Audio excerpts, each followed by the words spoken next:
So Meghan Donnelly is back on the podcast, and we are talking about gluten and gluten-free living and some of the health conditions where going gluten-free is a recommended intervention strategy that can provide some relief and support, and whether it's appropriate for you.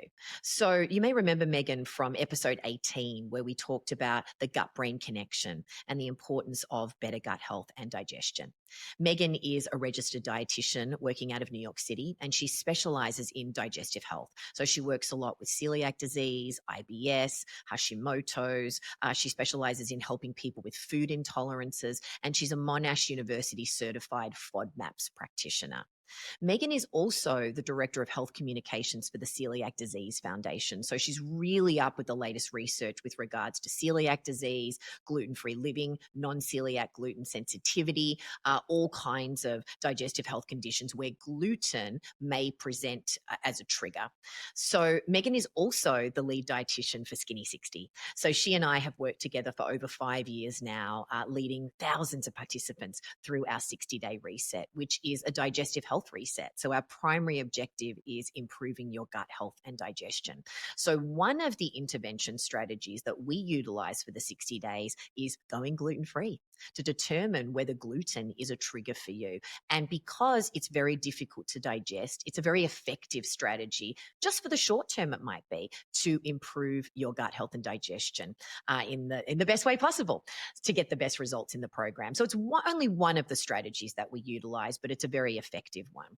So one of the things that comes up a lot during our conversation with gluten is the popular misconceptions about it, where it's located, why it's difficult to digest, and the pros and cons about gluten-free living. And there's a lot of misinformation out there about wheat and about where gluten is found. And what I love about Meghan is that she's got a very gentle, prudent approach to health and nutrition. So rather than just blanketly putting people on restrictive diets, you may not need to be gluten-free. She really looks at your whole picture and meets every single person where they're at, not just the status of your health, but your personality, your lifestyle, what you like to eat, what you like to do, what your goals are. So she just looks at your whole story. So she's always giving very measured responses to things. And unless there is a lot of data to support a particular claim about something, she's not going to make it. So that's why I work closely with her and why I wanted you to hear from her about gluten and gluten-free living. So let's get the skinny from Meghan Donnelly. Meghan, let's talk about all things gluten. We talk about this a lot in the Skinny 60 community because it poses a problem for so many people. And as Director of Health Communications at the Celiac Disease Foundation and having a specialty in digestive health as a dietitian, I know that you see this all day, every day. So just so we're starting from the same knowledge base, what is gluten? Yeah, it's a lot of people think it's a carbohydrate, but it's actually a protein that is found in wheat, rye, and barley. And because of that, people associate gluten with carbohydrate containing foods like bread and pasta. But the fact that it's a storage protein is actually really important. Its role in nature is to provide energy for the plant and protect it against environmental issues and pests. And so it is a hardy protein that is really hard to break down, and we'll get more into that, but it's just a storage protein. And it's found in so many foods that are derivatives, are made from wheat, barley, and rye containing things. So where are we going to find gluten, in besides pasta and bread? Mhm. All kinds of places. Soups, matzo crackers, regular crackers, communion wafers, soy sauce is one a lot of people don't know about. Yeah, It can communion wafers would be another place where you probably wouldn't think about it, right? Yeah.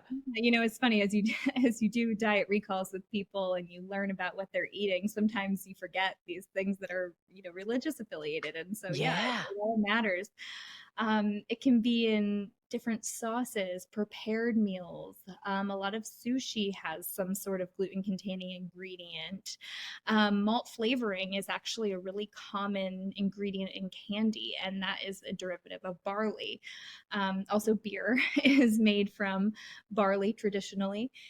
So yeah, it can be found in a number of places. It's not as simple as telling someone just don't eat bread or pasta. It really gluten is found in a lot of foods. It requires a lot of learning actually when you go on a gluten-free diet. Yeah, yeah, vodka. And they have gluten-free vodka, right? I mean, there's just so many places. So going back to what you were saying before about it being a storage protein, why is it so hard to digest, even if you're not a celiac or have, non-celiac gluten sensitivity? And we'll get into that for sure. But why is it posing a problem for so many people? Mhm. Yeah, and it's important to distinguish the gluten from the wheat, which we will do because wheat is more than just it contains more nutrients than just gluten. But I mean, gluten itself, the protein structure, is it's a long and relatively complicated protein. So it has a lot of proline and glutamine areas. And for those of you who are going back to like middle school biology class, those proteins, those amino acids are just a little bit harder to break down. They fold on each other in complicated ways, and we don't have great enzymes to break them down. So you have these relatively poorly digested proteins entering the digestive system, and that just takes a little bit more work for your body to process.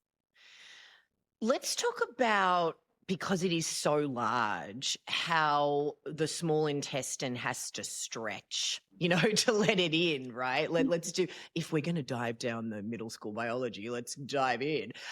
So let's talk about the intestinal permeability of the small intestine and how it lets things in, but it's got to let things out, right? And why gluten can cause it to stretch more than we want it to. Yeah, I mean, so the small intestine is semi permeable, and permeability is really important because the fact that your small intestine can sort of open and close to let things is really important for overall digestion. But yeah, the gluten protein is a bit larger, it's a little bit bulkier, so you're going to have a little bit of a larger opening, if you will. And so, what a lot of people describe as leaky gut, it's not really leaky gut. I mean, leaky gut is, it's guts don't leak, but it's describing the process of intestinal permeability. And what the problem is if you have this gut that doesn't have a very tight opening and closing process, so you're maybe more permeable than you normally would be. It allows for a lot of immunogenic things to get into the body. So things like toxins or microbes or poorly digested food in general. And that can be somewhat inflammatory in people, especially if they have some sort of digestive distress underlying. Yeah, so let's go back to this wheat thing for a second, because I know that you look at this really closely and the way that we grow wheat, produce, wheat containing foods. I mean, it's just changed so much in the previous decades, which is causing problems as well. And you were saying that it's important to differentiate between wheat and gluten. So can we just dive into that a little bit deeper? Yeah, I mean, well, first of all, I mean, the way crops are kind of optimized to grow under various conditions, over time, that's going to cause the crop to look a little bit different. There's crossbreeding, there's a lot of different things happening that are going to change the property of the plant. So one of the theories out there is that the gluten or the wheat today has a lot more gluten content than it did decades and hundreds of years ago. And a lot of people think that that could be contributing to why we're seeing so many people who are intolerant to wheat. It's very possible that, you know, the way the crop has evolved, it affects people's health in different ways. I mean, I have seen some uh, information out there that the wheat is really different in Europe. And there is some papers published where it does show that there's a little bit of a different gluten content in wheat that's grown in Europe versus wheat that's grown in the United States. And the possible implications of that are, people say they tolerate wheat better in Europe. I want to be I'm really one of those people. I mean, we talk about this all the time in the Skinny 60 video calls, right? And everybody puts their hand up and goes, me too, me too. Like I just don't experience the digestive distress that I do in the United States with poor quality breads and things. I mean, I don't really get very bad digestive symptoms anymore because I've been, cleaned up my gut health over the years. But in Italy, for example, it's like, okay, bring it on, let's enjoy all this, So I mean, anecdotally, I know that many of us feel that for sure. Yeah, and I think there's probably more to it than just gluten, right? I mean, there's so many components of wheat that are beyond gluten that can cause symptoms, but it is something to note that it's a different plant, and so possibly that's contributing. I also, on the note that people feel better when they have wheat in Europe versus in the United States, I do want to be clear that wheat in Europe still does contain gluten. There's some viral online myths that say, Oh, totally. I've seen those too. It is yeah, insane spreading this misinformation. it really is, and it's with for someone who works in celiac disease, that is a really big problem. Yeah. Wheat in Europe still contains gluten. You can't just eat it because you're over there. So I just want to be really clear about that, it still does contain gluten. It just might be a little bit different for people who don't have celiac disease, who might just have other types of digestive distress related. Yes. Thank you so much for bringing that up because it is so important. And I have seen those videos too. Oh, it is unbelievable. So let's talk more about how it's not just the gluten that might be causing issues for you. Because again, this comes up a ton in Skinny 60, doesn't it? Where someone says, oh, well, I just eat the bread. I mean, I know I'm sensitive to it, but I just eat digestive enzymes and I feel better. Mhm. And it's so wonderful when you always explain to everybody that about the digestive enzymes. So let's talk about the FODMAPs and the carbohydrates, in the wheat, the barley, and the rye, that it's not just the gluten. Yeah. There are currently no digestive enzymes that can break down gluten. Despite what you may see online, again, I see these supplements that claim to break down gluten. This doesn't exist. The celiac disease community, I'm sure, would be very happy if that was the case. But They'd be thrilled. That'd be life-changing, right? yeah, absolutely. So yeah, I mean, I mentioned before that wheat has a lot of properties that make it a little bit more difficult to digest. The same goes for barley and rye. So remember, gluten's a protein, and the plant itself actually also has a significant component of carbohydrates. Now, the type of carbohydrates that are in wheat, barley, and rye are called fructans, and they are in a category of carbohydrates called FODMAPs, which is an acronym for a long um, Oh, I'm going to leave that to you because I always butcher that, all these long words. I can say it once. Yes, it's FODMAPs stands for fermentable oligosaccharides, disaccharides, monosaccharides, and polyols. Thank you very much. But these these FODMAPs, they are actually known triggers of digestive distress, especially in people who have irritable bowel syndrome. But also they can just trigger a lot of gas and bloating in people who don't have irritable bowel syndrome. So if you think about it, if you're eating a lot of these foods, you're just having a load that possibly your body can't handle. I always say that FODMAPs are dose dependent. But what I mean by that is that the amount you have matters. And so for people Yeah. who say they feel better immediately when they cut out gluten from their diet, sometimes it is related to gluten, but sometimes it's also related to the carbohydrates, the FODMAP. And that's Yes. it's an important difference because the treatment plan from a dietitian perspective is really different. So we like to get really into the weeds as to like what is really the issue. Is it the gluten or is it the FODMAPs? The end Yes. result can be sort of similar, that you're eliminating a lot of these wheat containing foods or barley and rye containing foods, but at the end of the day, the level of strictness is a lot different. And so Very different. Yeah. Yeah, and because you are a certified Monash University certified FODMAPs practitioner, um, you know a ton about FODMAPs, and I know you work with it a lot. And I would love to have you back on the podcast to do a real deep dive into FODMAPs, because just like we've been talking about with the misinformation about European wheat being gluten-free when it is not. There is so much misinformation about FODMAPs and the FODMAPs protocol. And we get into this a lot in Skinny 60, don't we? Where people have been, I've been on FODMAPs for a year. And then we say, whoa, hang on a second. It's supposed to be a short-term intervention strategy that really should be guided, with a dietitian. You're not supposed to be on it long-term. So let's definitely do a deep dive about that at another time, because it's such important information to get out there.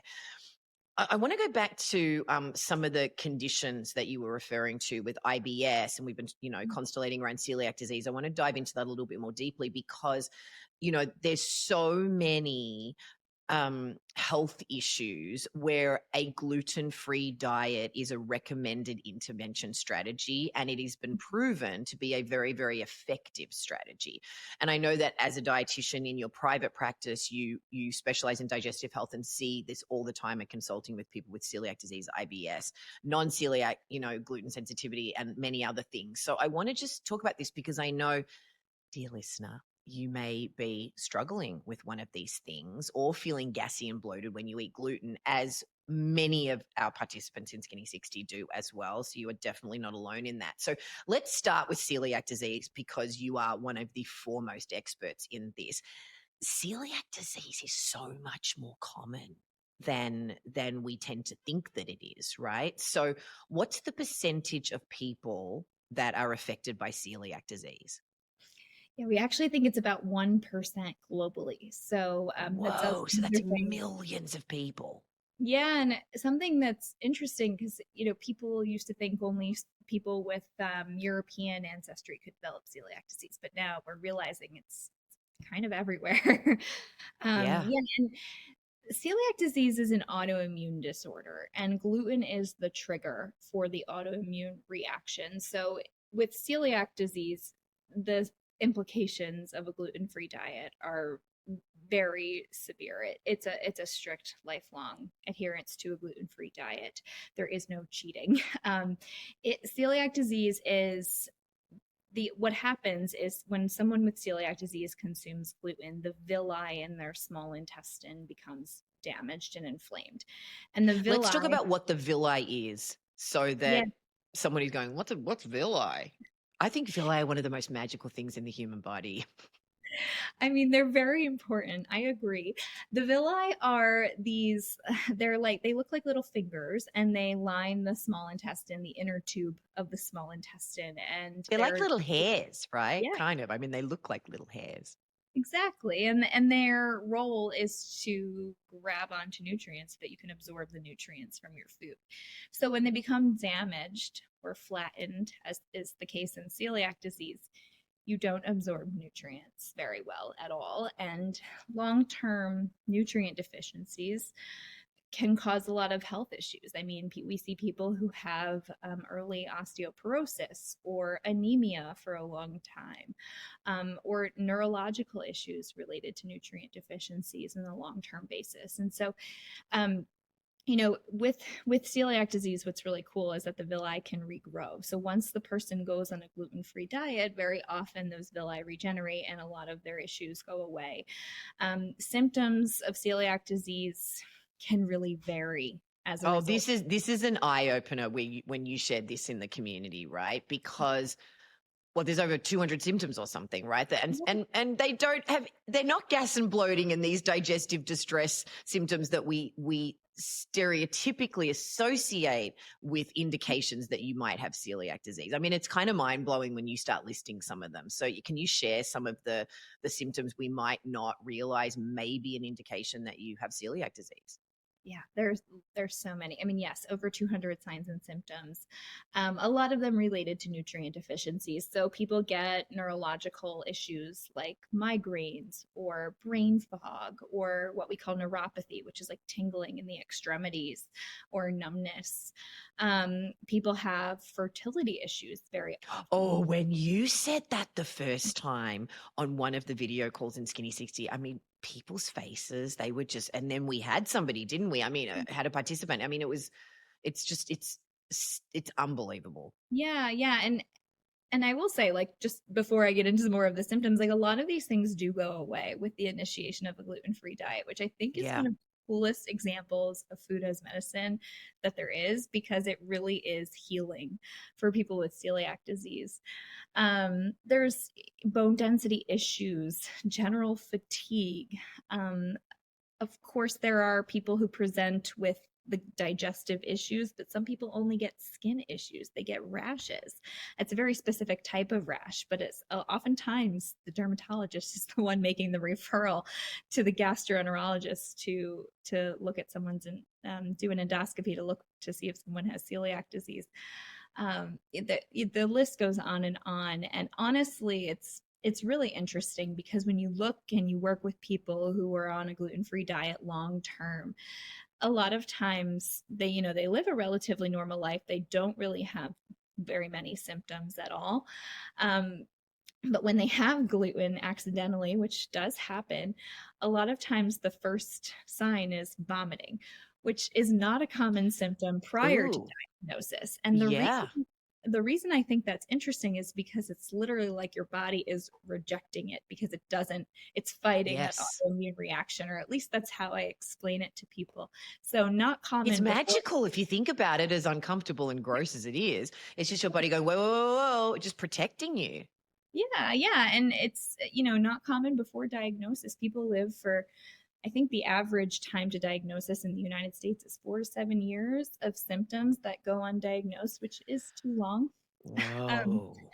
but a lot of times, once someone's intestines have healed, they do really well. So it's the only condition where the only treatment is diet. So Yeah, and as you were saying, living gluten-free is so much easier than it was 20 years ago. There are so many gluten-free options. The awareness is out there. So many people are choosing to be gluten-free, whether they're celiac or not, because they just feel better in their bodies. We see this all the time in our program, don't we? mhm. Um, and there's gluten-free options on the menu. It's clearly stipulated that the waiter comes to you and says, "Do you have any allergies?" I mean, it's just so fabulous in that regard. And I want to dive into the pros and cons of a gluten-free diet later on in this, talking to you today. Um, but what really interested me when I was talking to you the other day was how many people are diagnosed much later in life with celiac Mm, disease. And they have been struggling for decades that, people are getting diagnosed in their 40s, 50s and going, oh my goodness, that explains why XYZ has been happening in my life. yeah, So, yeah, how often do you see that? all the time. I mean, there's kind of a few things that play there. I mean, we know gluten is the trigger for the reaction in celiac disease, but we Yeah. don't necessarily know why it the genes get turned on in celiac disease in everyone. So celiac disease does have a genetic component. There are certain genes that put you at greater risk for developing celiac disease, but not everyone who has those genes develops celiac disease. And so, Yeah. what is it that triggers the reaction? I mean, anecdotally, we kind of know that being sick with like a viral trigger or food poisoning or stress, all of those can put you at greater risk for developing these things. But a lot of times people can't pinpoint exactly what it was. So I see it all the time. I mean, I think there's also probably a lot of people who do have celiac disease for a long time, but they don't get diagnosed because their symptoms aren't severe. But then there's also people who develop it later in life. And, I've seen people in their 60s and 70s get diagnosed, and some Wow. of them had symptoms for years and some of them really didn't. But, who knows why things get turned on? I think that's something in autoimmune disease research in general that we're really trying to have a better understanding of to, eventually prevent these types of things.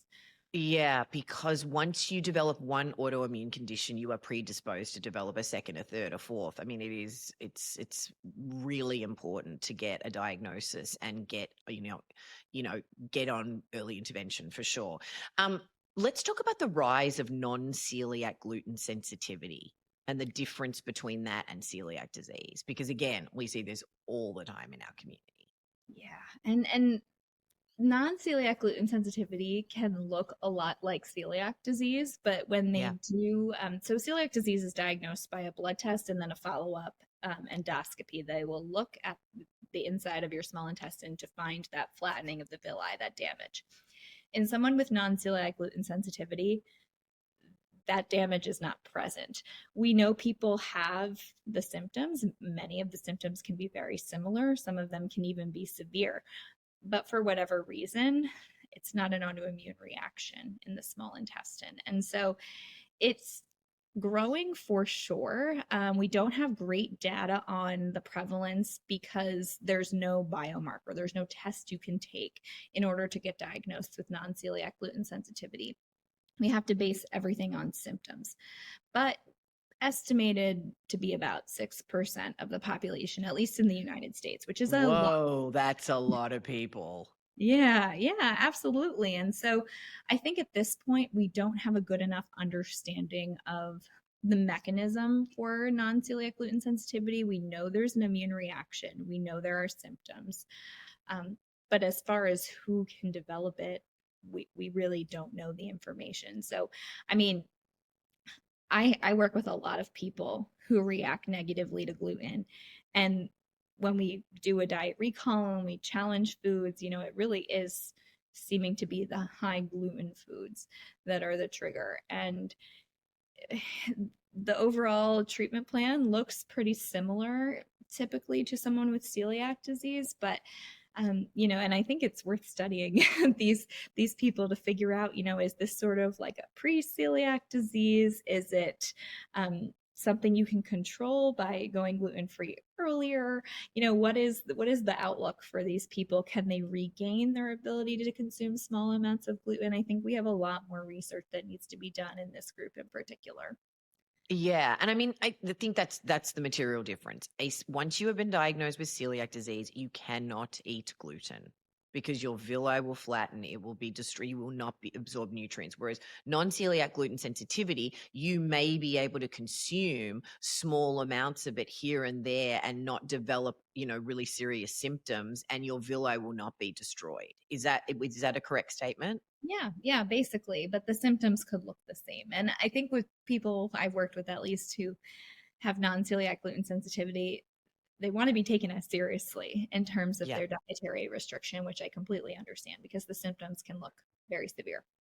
Yeah, and I mean, a lot of people are choosing to be gluten free because they know about the science that we were just discussing earlier, that gluten is this huge storage protein where the small intestine, the lining has to stretch even further than it needs to. And this can cause all kinds of problems. You may be getting gas and bloating and not sleeping and all the things that we see all the time. So people just want better quality of life. And so they choose to be gluten free most of the time or all of the time, right? Or just reduce their consumption of gluten containing foods, which we see the success of this strategy all the time in the Skinny 60 community.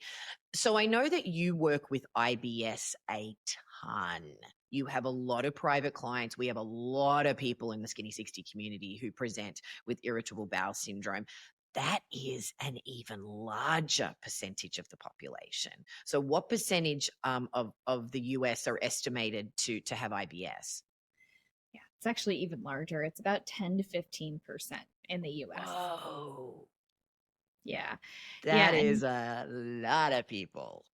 yes. And I think with IBS, it's a completely different situation. I mean, IBS diet is one of the triggers of IBS, but there are a lot of other ones, including things like stress or even people even experience like food poisoning and then they develop IBS after the fact, or other digestive issues can put you at greater risk for developing IBS. So IBS is a if so many people are walking around with IBS and it's a significant quality of life issue. I was talking to one of my private clients the other day and she really was saying diet is the biggest trigger for her symptoms, but it's so frustrating because she can't figure out exactly what is in her diet on a daily basis that's causing the issues. And it's, if having symptoms of IBS is very unpleasant. It's things like gas and bloating, but it's also abdominal pain. It's often diarrhea or constipation.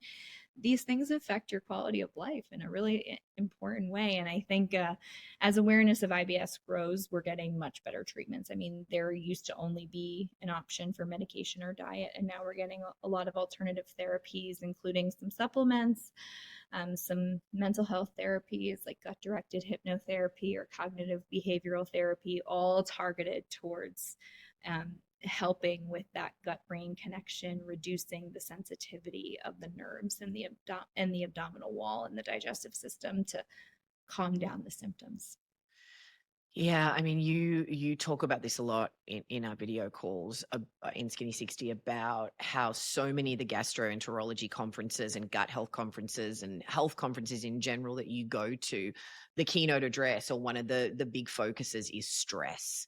So you talked about that before, about stress being one of the major triggers for some of these conditions. And I'm fascinated by the sort of wide scale acceptance and endorsement of hypnotherapy, which used to be considered this hippy dippy thing, and now we're seeing that it is incredibly effective, particularly if you determine that stress is one of the major triggers for your symptoms. I want to go back to something you were saying before, because I know this is again one of your specialties, because you deal with food intolerances and food allergies and helping people do elimination and then reintroduction protocols in order to determine what the triggers are. And I know that you've helped so many people in the Skinny 60 community with this in our group sessions, but also as private clients. With the client that you were talking about before, about how she was really frustrated, just talk me through how you would guide somebody through an elimination process and then a slow reintroduction to determine what your potential food triggers might be. Yeah, it's interesting. With this particular client, it was actually a flavoring on crackers that she was eating every day. So this is an example. She was buying gluten-free crackers, which she thought were fine, and turns out they had a topping on them that had garlic and onion powder, which is another trigger for IBS, another FODMAP, high FODMAP food category, Yeah.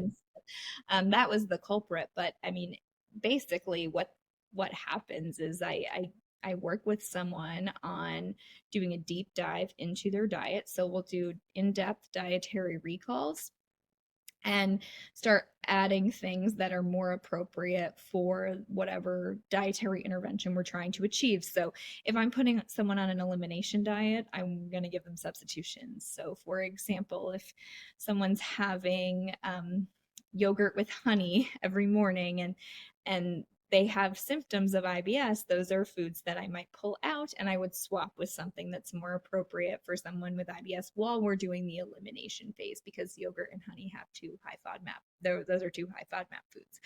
I'm not picking on yogurt and honey. It's just an example. um, and so yeah, so from there we'll try to make substitutions, get them feeling a little bit better, and then from there we'll start challenges. Now I will say something that happens a lot and happened with this client is people don't remember everything they eat. And so sometimes, Yes, we see this all the time, don't we? With the food diary, keep the food diary, and it goes back and forth.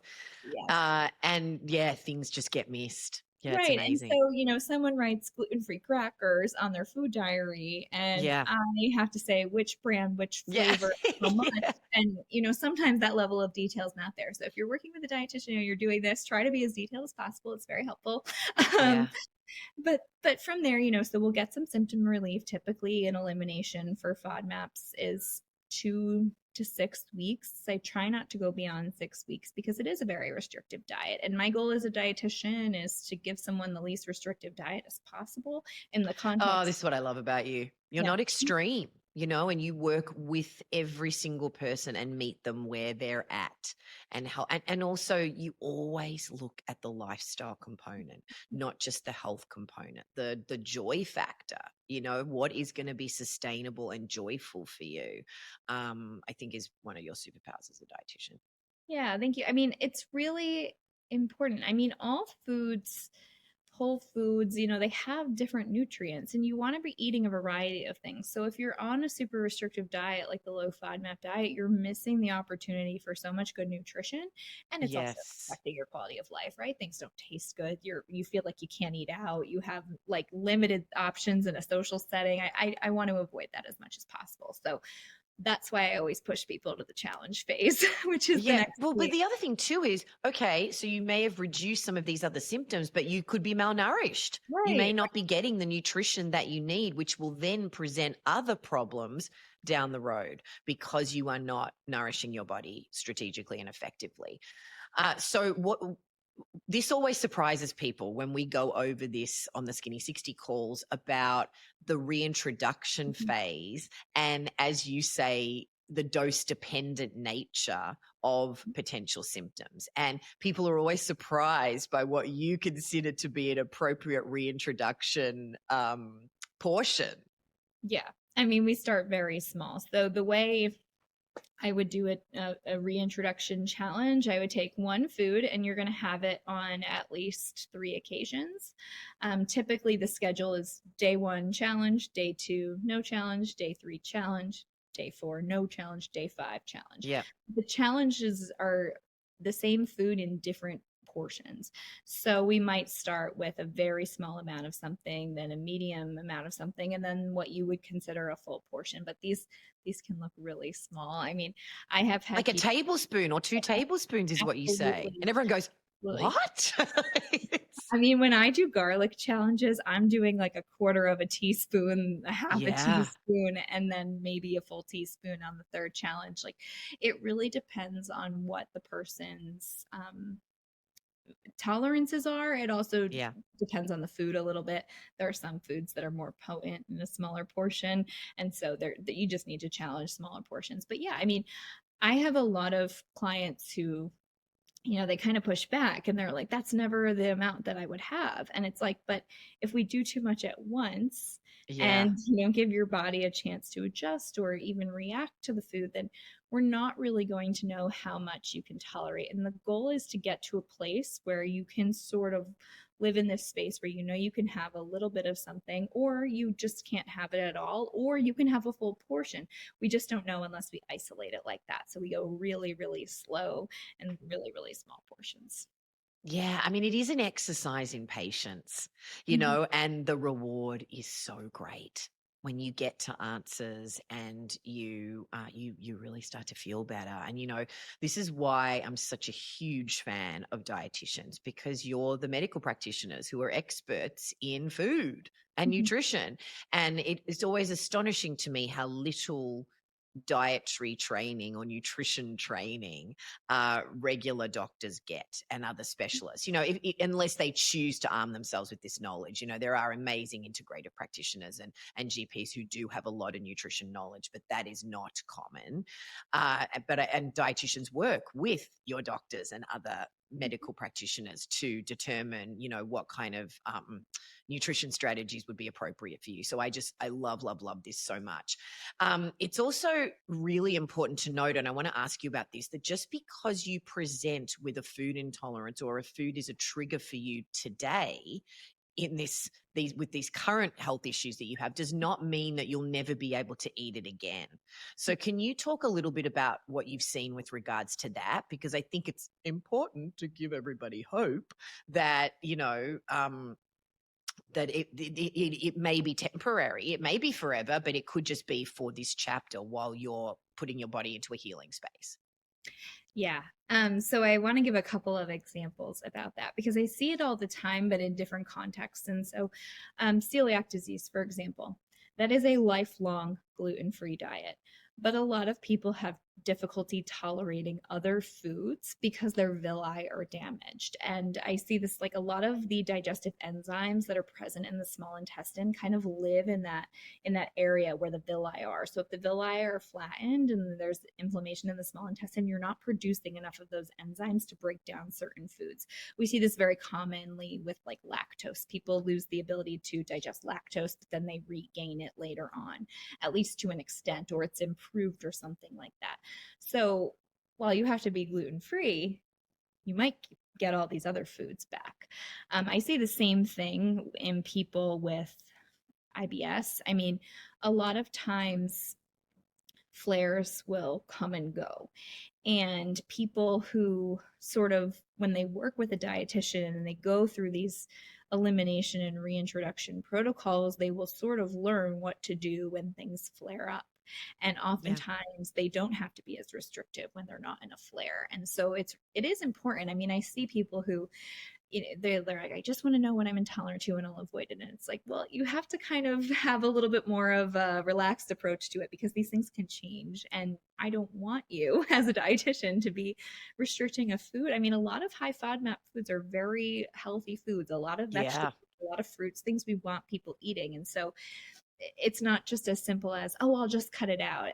It's, that's not giving you the most appropriate, well-rounded, nutritionally balanced Well, diet. also no fun. No So we fun. see this a lot when people come into Skinny 60, don't we? Where they have come in with all of these symptoms and they feel so uncomfortable and they're really looking for answers. So it's thrilling to be able to help people, but they've become paralyzed with their food choices because I can't eat anything. I've got so many terrible symptoms that I can't eat. And they've got this laundry list of things. And then you step in and help them. And once you determine what one of them might be, and then their entire world opens up. And food is one of the great pleasures of life. We want it to be joyful and fun, and you want to be eating in communion with your friends and family, and feeling free with your food choices. So thank you for how you help so many people in our community and in your private practice and in the Celiac Disease Foundation.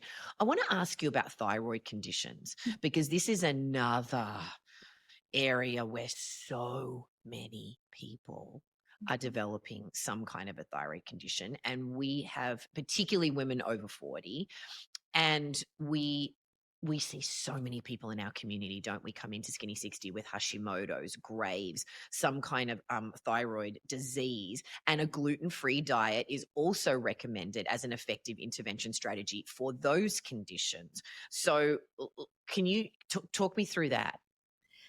Yeah, I mean, so thyroid issues like Graves' disease and Hashimoto's are also autoimmune conditions. And so you'll see a lot of autoimmune disease protocol diets where gluten is something that they pull out because we know gluten is a trigger for celiac disease, which is also an autoimmune disease. It's kind of interesting when you get into the research though. There hasn't been enough studies to say like everybody with the thyroid disorder should go Yeah. on a gluten-free diet. So the approach I take is one where it really depends on your symptoms and what you have going on. I have a lot of people who come to me and say, I want to try XYZ diet. And I Yeah. go through what they're doing. And I'm like, that's probably not what I would do. And for Oh, some, this is why, again, I love you so much. There is no one size fits all. There is no extreme strategy that really leads to a balanced place with your food. And I think that's, again, one of your superpowers, where you have such a balanced view and approach with each person, where it is just about finding that that balance of self-care and fun. yeah. And so, for people with thyroid disorders, there's a few things that I will always do. The first is make sure you're eating enough because one of the worst things you can do for your Oh thyroid is yeah. to starve yourself. We see this all the time, don't we? There are so many people that are not eating enough because we're just taught in society that the only way to be skinny or healthy is to eat less. Yeah. Yeah, and that can be really damaging to your thyroid. I mean, your thyroid has to perform very complex functions, and so if you're not giving yourself enough nutrition, that's like the first step. After that, a lot of what I will do in terms of like gluten elimination is really dependent on the person's symptoms and also sort of based on what the doctor recommends for that person. So there are reasons someone might want to try a gluten-free diet, and that might be to get some symptom relief. It could also be because the doctor thinks maybe it'll help with some of the other stuff that's affected by the blood work that's affected by the thyroid. So um, i will I will often try it. What I will say is for the vast majority of people, wheat is the only grain they are consuming ever. And Yes. We see and this all the time too, don't we? And eating it at every meal. right, right. And so the approach I take, it tends to be like, let's get some different whole grains into your diet on a more Yes. regular basis so that the gluten containing grains are not the ones that dominate your diet. Yeah. And I find that that works really well because if someone starts to feel better, again, I don't want them on a restrictive diet necessarily, but if the gluten is causing symptoms or other issues, like I want to kind of limit it. But you have to teach people how to include these other grains in their diet. You Yes. just say to I someone, mean, there's so "Mm, many, isn't there? And thankfully, quinoa just exploded in the last 25 years.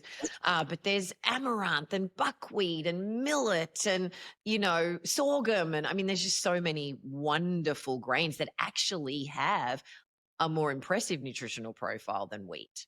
yeah, yeah." And so it's just about finding that sweet spot where they feel like they can confidently navigate what they're doing, but they're also enjoying what they're eating. And a lot of Yeah. times, and tests, we do this all the time, right? We teach people new recipes. We have different things that we recommend for substitutions and recipes, and a lot of Yeah. times that gets people the relief they need. So yeah, with thyroid issues, I mean, adequate nutrition is number one, but we Yeah. often have to play around with what's in the diet. It's just seems like so many people have these thyroid disorders now, and why they're on the rise. I don't think we have an answer to that at this point, but it's coming up more and more every week in Skinny 60. It seems like we're talking about this. So I mean, we just see hundreds of people a year, don't we? And they do benefit from eating gluten-free, dairy-free, sugar-free, but also realizing that there are thousands of foods that you can still eat and it can be delicious and fun and you can reach that point of balanced nutrition and also have a joyful experience with food. I want to ask you about candida because this is another thing that comes up a ton in the Skinny 60 community. We have a lot of people coming in with candida, right? Because it is a very candida friendly protocol for sure. So where's the research with that in terms of yeah. gluten free? Ugh, we need more research on candida Right? in Yeah, general. I mean, that's going to be the answer to a lot of this, right? We need more research for Yeah. sure. I mean, so candida is an overgrowth of fungi throughout the body, right? And so the theory with the gluten-free diet here is that again, gluten is irritating the intestinal lining and therefore is causing an inflammatory response. And a lot of people with candida experience digestive symptoms that are ongoing. And so a gluten-free diet, we see symptom relief in a lot of people who come to our community with candida, years of having symptoms. And so again, you go back to like, is the gluten just more difficult to tolerate? Well, how do we balance that? A lot of times it's adding all of these other wonderful foods that are anti-inflammatory Yes. and reducing the ones that are more inflammatory. And I think that's kind of Yes. where we end up with a lot of people. We are not all or nothing people, in case. Oh, I mean, again, this is why you and I have been working together for 5 years, right? I mean, the all or nothing approach, it's just so miserable and torturous, right? And we like to think of it as full of and free from, right? And really focus on all of the beautiful things that you can have, of which there are many, and we can make it delicious and fun. Um, I want to ask you about menopause because, again, we have so many women that come into Skinny 60 looking to improve their quality of life with menopause, and they're able to get rid of their symptoms, their hot flashes, then their night sweats, and they're able to sleep through the night and lose weight and all these beautiful things. And gluten is a very common trigger for a lot of the most common menopause symptoms. So, what do you see as a practitioner with regards to that? Mhm. Yeah. And, menopause, a lot of people don't associate digestive symptoms with menopause, but they are very common, actually. People get Yeah, your significant. gut takes a beating as your hormones change. Yeah. I mean, people have changes in their bowel movements. They don't really know why. They might have bloating.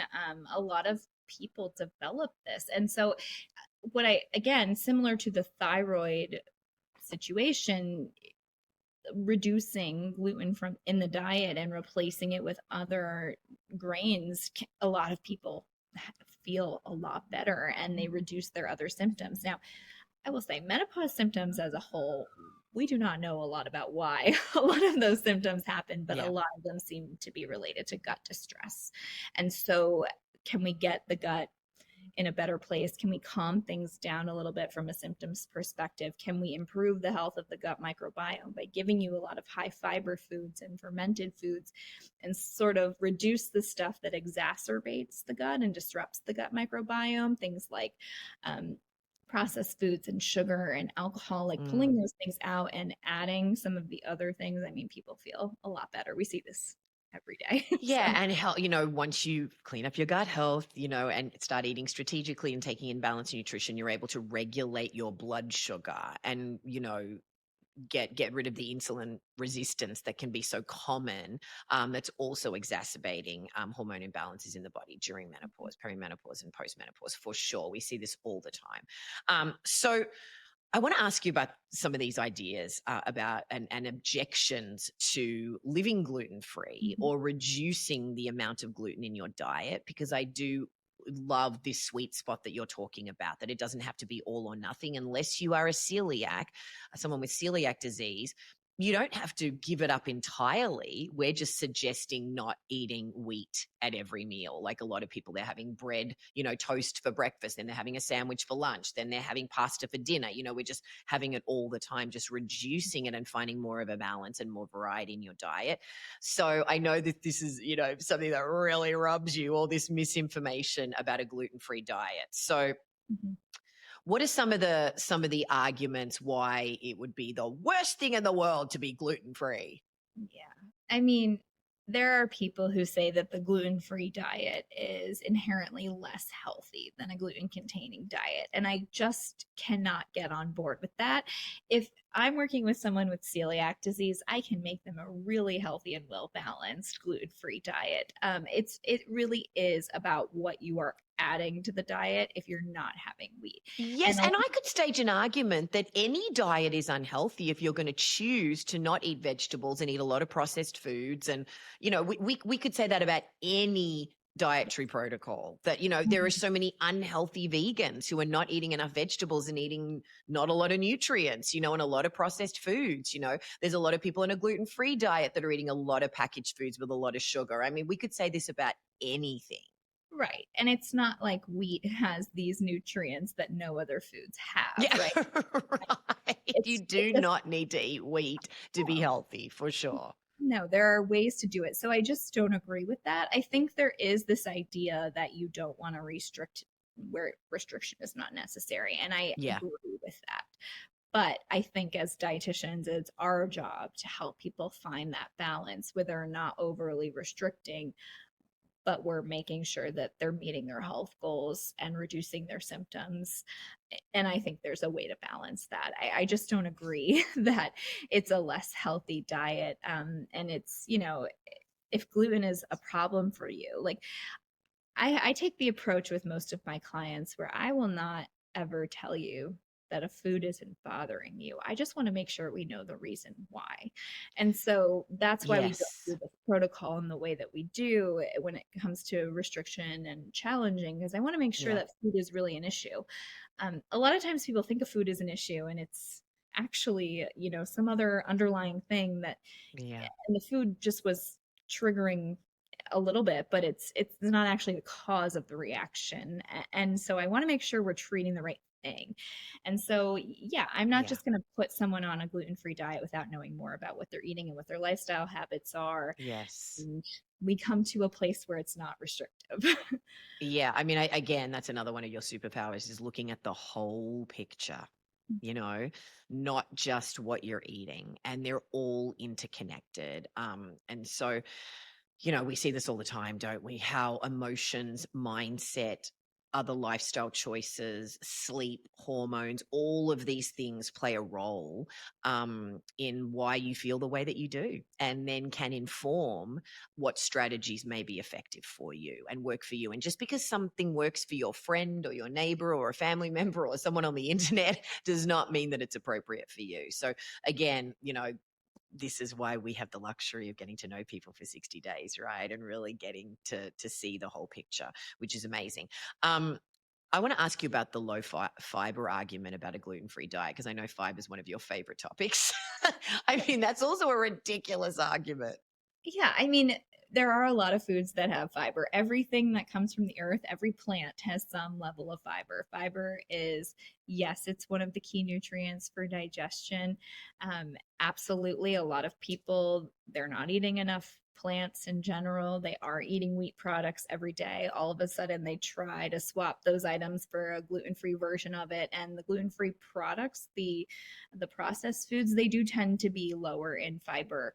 Um, However, if you are also eating a lot of plants, things like fruits and vegetables and nuts and seeds and whole grains and beans and legumes, you're going to be able to get enough fiber if you are strategically including it in your diet. And it's really, we tell people this all the time. It's not that hard to get enough fiber. Have a plant with every meal and snack that Yeah. you have, and you are going to be getting more than most people. So it's just not true that a gluten-free diet is lower in fiber if you are including a lot of plants. Yeah, another argument that I see a lot is the bone density Mhm. argument that a gluten-free diet is going to cause you to have bone density issues. What are your Yeah. thoughts about that? I mean, again, you can get these nutrients that are important for bone health from a variety of foods. I mean, calcium, phosphorus, protein, magnesium, vitamin D. You can meet your needs with foods that um, have no wheat, barley, or rye. They're not even grains. I mean, a lot of those nutrients are in like leafy greens. You don't Yeah. need to be consuming wheat. What I find the problems, and we said this a few minutes ago, the problem is that people tend to rely too heavily on gluten-free processed foods and not some of Yeah. the whole foods, things like quinoa and amaranth and millet, really nutrient dense grains, and or they're not consuming grains at all, which I also don't necessarily advise. I mean, grains. Yeah, we're not advocates of going completely grain free unless grains and pseudo grains pose issues for you. You know, we need that resistant starch. We need those carbohydrates to fuel our brain and our bodies, right? And certainly if you're somebody that has a regular workout routine, we see this all the time where, the rise in, the keto kind of sensational sort of trends over the last decade have really brainwashed people into believing that carbs are the enemy, right? In the weight loss industry, whereas carbs are your body's preferred source of energy, right? We have to be eating them in order to fuel our body efficiently. And the re-education is a surprise for people a lot, isn't it, in our community about carbohydrates? We love carbohydrates. We just want to be eating them strategically and in appropriate quantities. Another one is anemia. I know this is something you work with a lot, right? That a gluten-free diet will cause you to have all kinds of nutrient Mhm. deficiencies. So let's debunk that one. Yeah, I mean, in fact, for people with celiac disease, they'll be the first ones to tell you, like, once they went on a gluten-free diet, their anemia went away because they are Well, because they're absorbing. absorbing their nutrients. Yeah, That's the thing about anemia, isn't it? We see that again, we see this a ton, don't we, in our community, where immediately we assume it's about intake. A deficiency is about intake, where in many instances, it's about absorption, right? yeah, absolutely, and that is the case with a lot of these attacks on the gluten-free diet. Is that it's really about what you're absorbing from food. Of course, adequacy matters, but if you're consuming a variety of whole foods on a daily basis, you're very unlikely to develop nutrient deficiencies. It's just what I tend to see in my practice. I work in digestive diseases. Obviously, it's a little bit skewed in that lens, but most of the time it's how well are you absorbing nutrients. And so that's why we want to heal your digestive symptoms so that you can feel good and your body is absorbing nutrients efficiently. Yeah, I mean, again, all roads lead back to the gut, right? If your gut's in trouble, the rest of your health is in trouble. And, I even want to move away from the term gluten-free diet. I think that, what we teach in our community, isn't it? That we're looking for your bio-individual way of eating that works for you and your body today. And that can change as your needs change, as your hormones change, as you age, as your activity levels, the climate, pardon me, that you're living in. We've been saying the word client throughout this conversation. I've got client on the brain now. But again, this is why we work together, that our primary focus in the 60-day reset in Skinny 60 is the gut health reset, is improving your gut health and digestion. And then all of the other markers of better health improve from there. And it's just one strategy that we use, isn't it? Is removing gluten temporarily for the 60 days so that you have an opportunity to improve your gut health, digestion, and improve all these other things. So I know that people can get in touch with you at nutmegnutrition.org if they want to see you as a private client. Um, Tell me where people can go, in your opinion, where you're going to get the most credible, reliable, science based, up to date information Mhm. about gluten and gluten related disorders, celiac disease, IBS, things like that. Where do you recommend people go for the best information? Yeah, I love the Monash University Low FODMAP app. That is absolutely the best way to actually, they have a food diary feature too, so you can log your food and track your symptoms, which is a really nice feature. It is Um, an amazing resource. We're very proud of Monash University in Australia. It is in Melbourne, Australia. So not to sound parochial, but we are very proud of how that's helping so many people with IBS and other digestive conditions. Yeah, and otherwise you should be looking for information from medical institutions or long-standing patient organizations, Yeah. like the Celiac Disease Foundation, but also, Harvard Health, Cleveland Clinic. They have great content on their websites that really breaks down what you should be looking for. I absolutely recommend working with a gastroenterologist if you have any type of digestive distress. They're the ones that are going to be able to look inside and see Yeah. what's really going on. And I recommend doing that before you go on any restrictive diet. Sometimes it helps Yes. to work with a dietitian to kind of pinpoint what foods are triggering your symptoms so that the doctor has an easier time diagnosing you. But it's really not in your best interest to go on a gluten-free diet before you get a celiac diagnosis, because then you can't Yes. actually get a real diagnosis. You have to be eating gluten in order to get diagnosed. So there are just, follow up with your doctor, make sure you're going to your annual appointments, get annual blood work, just stay on top of it. I think working with a dietitian can be really helpful for finding the diet that works best for you, but it doesn't exclude going to your doctor and making sure you're getting correctly diagnosed or not diagnosed, because that also can determine the path Yes. as a dietitian. So, Yes, we're not fans of Dr. Google or Dr. Friend or Dr. Neighbor, right? Like we want to be making data-driven decisions that are science-based.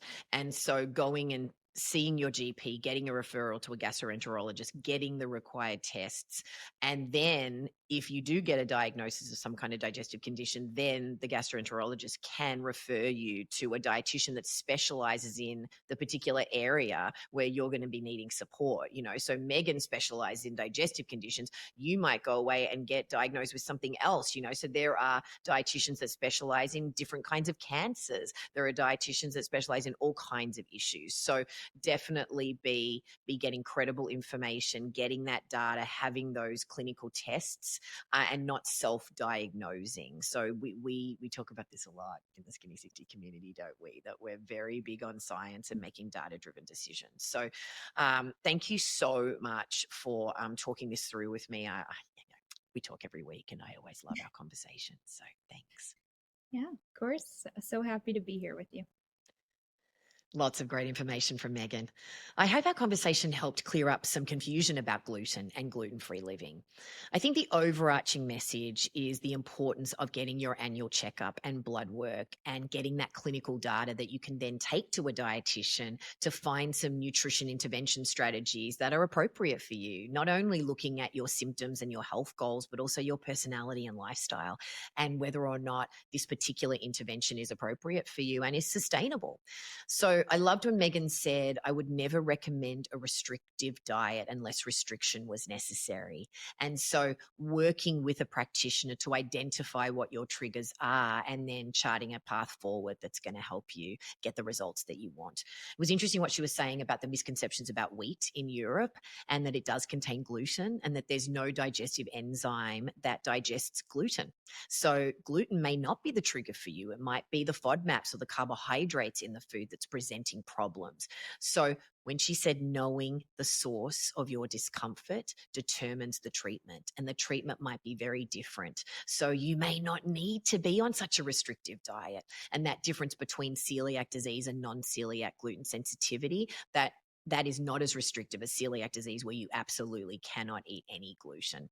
So, menopause is another instance where going gluten free might really help you get some relief, as it has for thousands of women in our program who've gotten rid of their hot flashes and their sweats and been able to sleep through the night and lose weight, etc. We also have a lot of people with Hashimoto's and Graves and thyroid conditions where going gluten free has been life changing for them.